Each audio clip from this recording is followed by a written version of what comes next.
Voz de Alerta presenta Vientos y Mareas, el comentario de César Campos.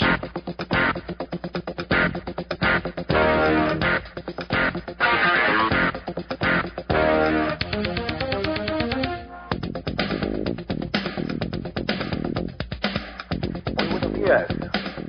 El día de mañana, lunes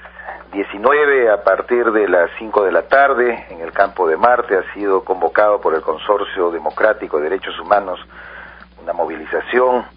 que va a constituir el nacimiento de la reacción verdadera y auténticamente democrática de quienes valoramos también con profunda autenticidad los derechos humanos en la lucha que el Perú ha desarrollado contra el terrorismo. Esta alternativa nos recuerda que a partir de la Constitución de 1979 y cuando por primera vez a este nivel normativo se incorporó la defensa de los derechos humanos y considerar a la persona también humana como el fin supremo de la sociedad y del Estado, recordando también que en la disposición 16ª, general y transitoria de este mismo cuerpo jurídico se ratificó constitucionalmente la Convención Americana sobre Derechos Humanos de San José de Costa Rica, incluyendo los artículos 45 y 62 referidos a la competencia de la Comisión y de la Corte Interamericana de Derechos Humanos. Muchas aguas han pasado debajo de los puentes. En la década de 1980, ante la insurgencia de grupos delincuenciales armados como Sendero Luminoso y luego el MRTA, lamentablemente un sector de la izquierda marxista de nuestro país se apoderó de la agenda de los derechos humanos. Vimos nacer en la entonces oficina del diputado Javier Díaz Canseco Cisneros, de la Unidad Democrática Popular, antes de fundar el Partido Unificado Mariateísta, precisamente a la Asociación Pro Derechos Humanos que la creó, nada menos que su asesor directo, el doctor Francisco Soberón.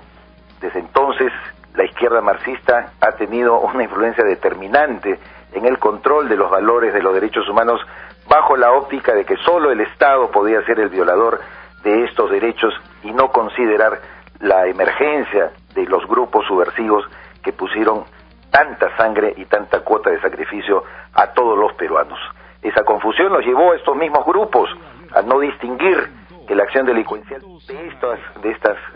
bandas armadas debían ser combatidas de una forma directa y desde el punto de vista también de la propia sociedad. La izquierda marxista no solo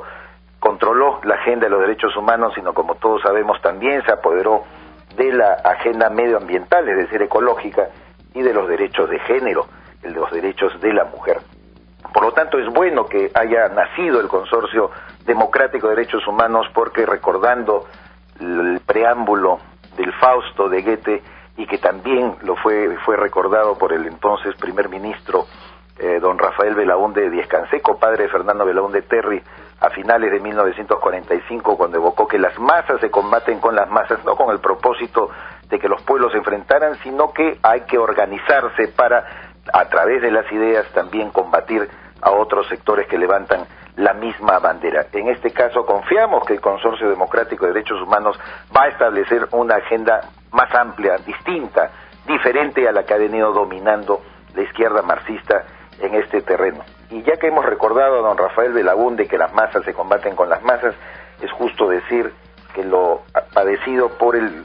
sacerdote o el hermano lasallano Paul Macaulay en la selva merece ser considerado bajo la misma óptica. No es posible que el Estado trate de intervenir en frenar la acción de un miembro de la Iglesia o una persona que, siendo extranjera y no habiéndose comprobado definitivamente cualquier delito de insubordinación contra el Estado que se haya realizado en nuestro país, sus ideas, por muy equivocadas que sean, deben combatirse en el mismo terreno. Reiteramos, el ambiente, el tema medioambiental, el tema de género, el tema de derechos humanos está controlado por sectores interesados. Hay que anteponerlos a la organización y a la movilización también de los partidos democráticos contra esas ideas y contra esos proyectos, y no solamente actuar desde el Estado para cercenar el derecho a expresarse en nuestro país. Creemos que el sacerdote Paul Macaulay no merece esa acción del Estado, pero sí merece ser combatido en sus ideas absolutamente contrarias al desarrollo de las zonas de la selva de nuestro país, y por lo tanto también en ese terreno es necesario que haya organizaciones como en el caso del Consorcio democrático de derechos humanos que se opongan a sus mismas ideas. Eso ha sido todo por hoy. Nos vemos el próximo domingo. Voz de Alerta presentó Vientos y Mareas, el comentario de César Campos.